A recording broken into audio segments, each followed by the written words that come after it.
Hi everybody, my name is Christopher. This is my good buddy Zach. We are two dudes on the internet building an electric powered Vanagon.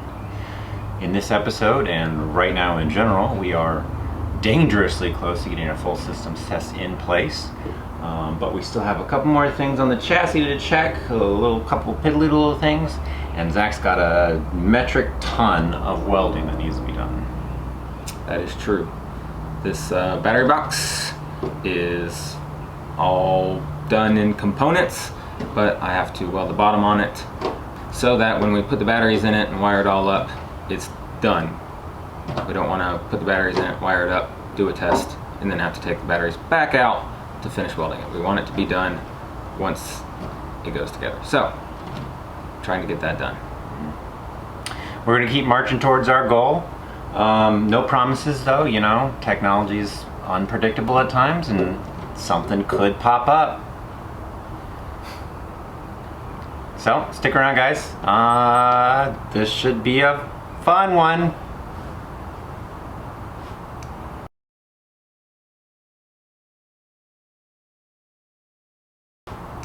And by fun, he means a late one. Yeah. Yeah, we're going to be working long to try to get this done. Everything's here. Everything's ready to go. Everything's prepped. Everything's staged. If it's got to be 4 a.m., it's going to be 4 a.m. So, yeah. I guess.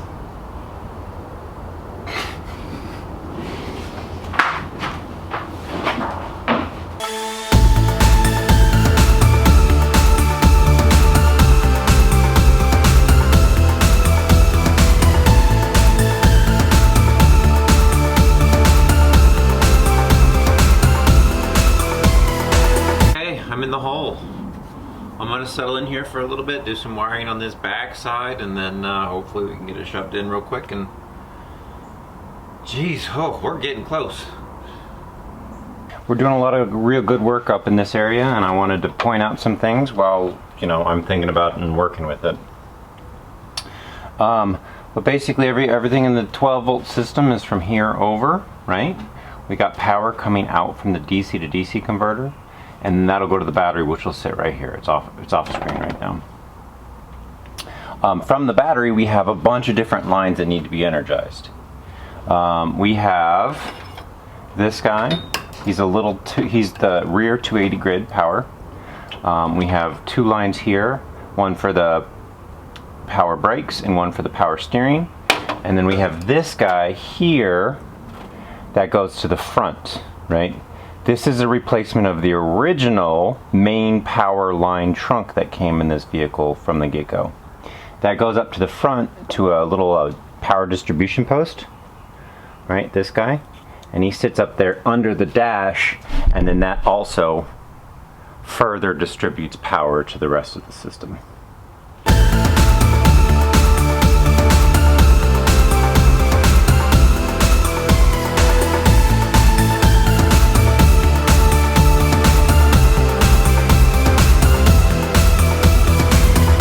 Zach's in the process of welding this floor on, and because we have some structural pieces underneath, he also wanted to expose those and weld through the floor and into them. And that's what these notches are over here. They're kind of cool. And allow him to get a little bit deeper penetration, you know, for that quality job that you pay for. Quality job we're known for. Quality job that we're making up as we go along. I love the look on your face. It's like, you know that show, Life Aquatic guy, Steve Zissou, and his buddies, just deadpan looking at the camera.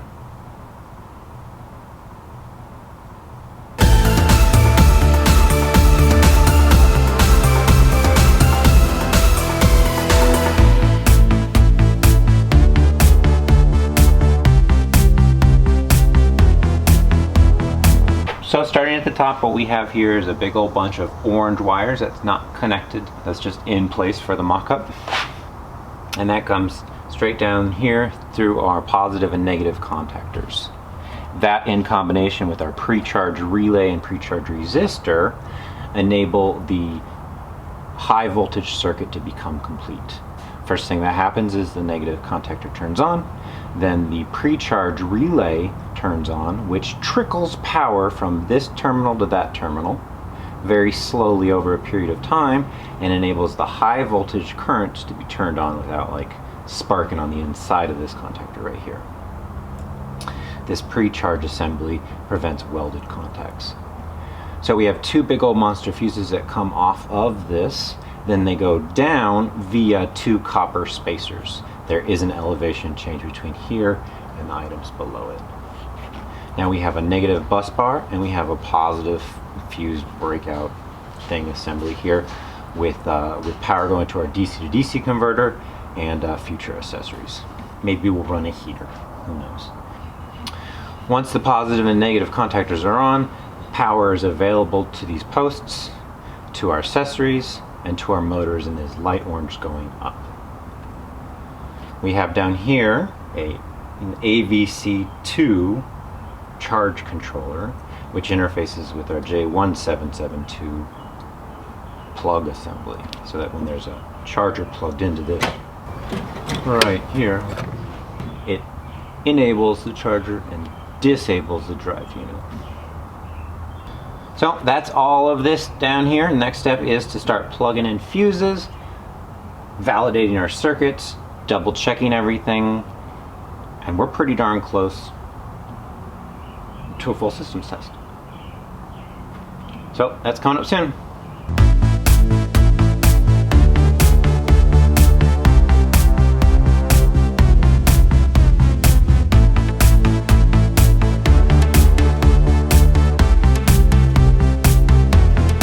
Fun story while Zach's taking a break.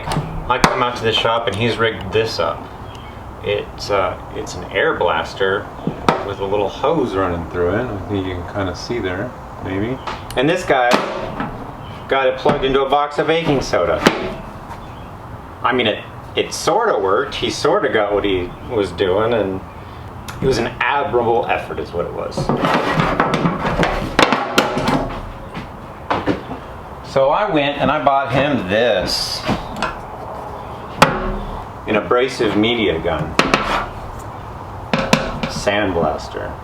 So you can actually fill it with full of a soda blaster and actually get a good clean finish on some of these welds. I handed it to him, and first thing he does, he tests it in the shop. Powder goes everywhere. Well, we learned an important lesson. We also found out it does a pretty good job on finish. Like here, it's very smoked versus like a polished kind of sanded finish. But that's not where it shines over here in these easy spots. Where it shines is these corners. That would be incredibly difficult to clean up with anything other than an abrasive media blaster. And then, you know, you can take a good look now that it's clean and decide whether or not it's good enough for you, or if you want to go back and fill in a pinhole or two.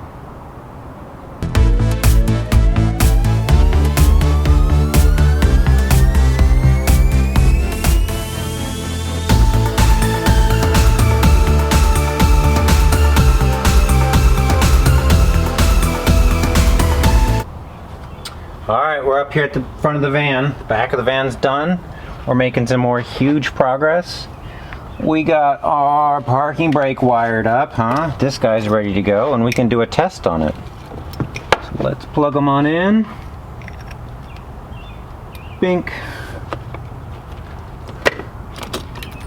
Put the car on. And we should be able to...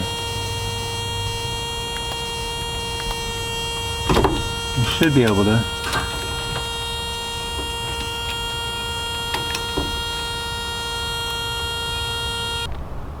Okay, fun story here, guys. Fun story. Check this out. That's the key to the van again. That's the button that does the parking brake.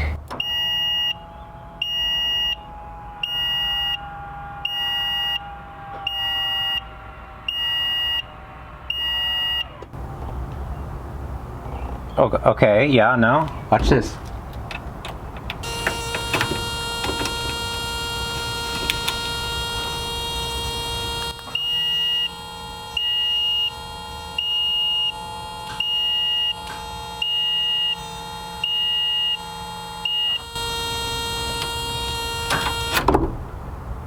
I don't know why that wasn't working a second ago, but okay, we'll count it for a win for right now.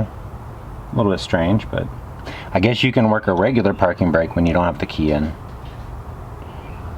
So who knows?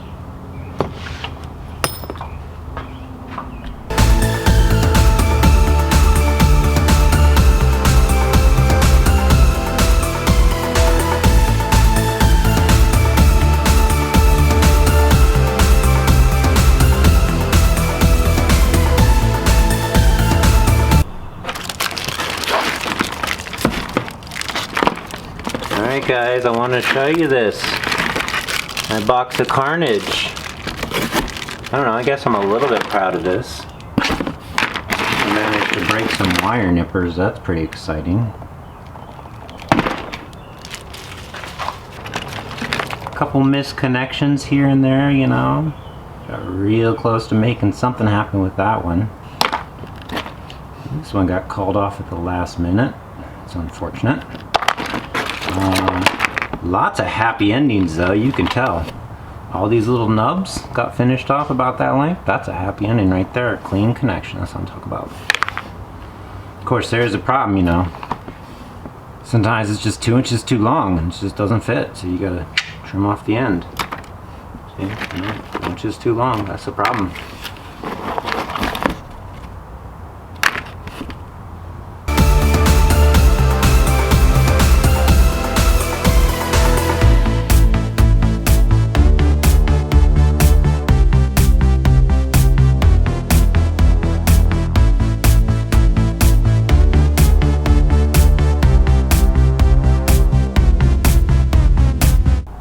All my stuff has migrated to the inside of the van because it's the only safe place for all this equipment nowadays.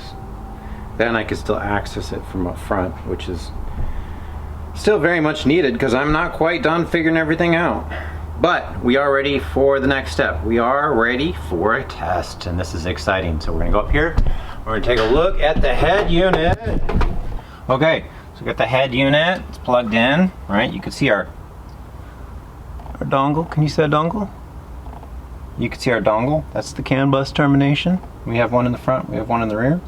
And that goes to our head unit. This wire is long enough so that we could nest this bad boy over here if we don't want to see it, because I think that might end up happening. Can you see that? In the glove compartment area if you can't see that. Alright. Moment of truth, guys, let's see it. I got my key. We more or less figured out the parking brake, sort of, kind of, maybe. Here we go.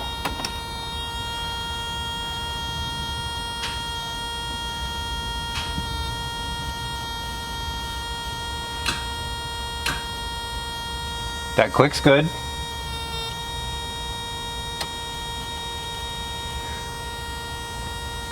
That's not. Just so you guys have a point of reference.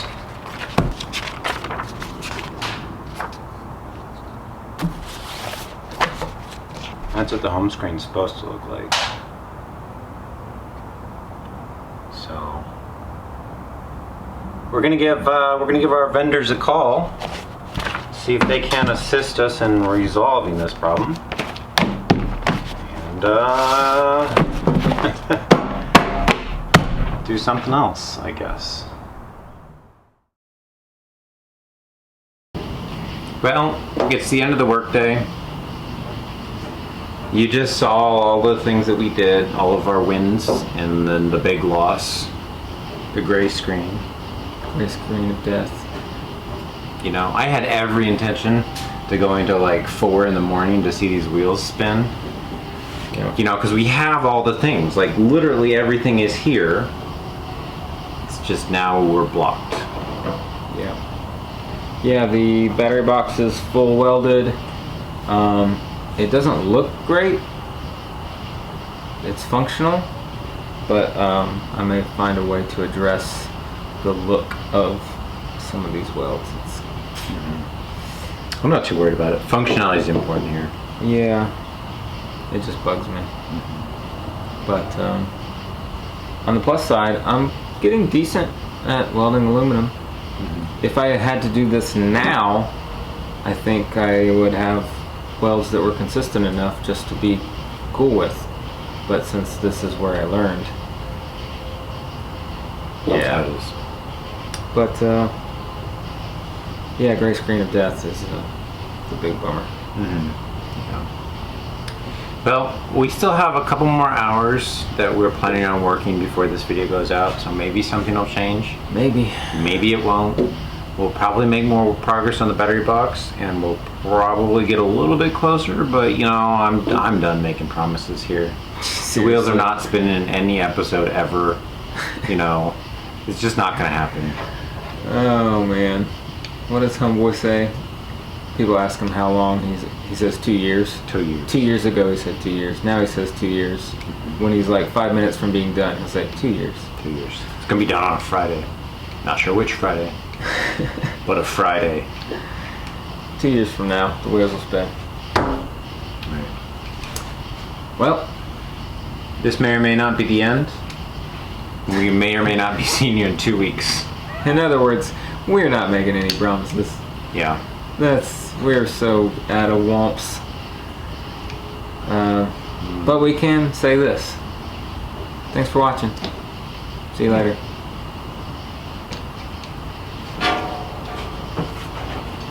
Out of womps. Out of womps.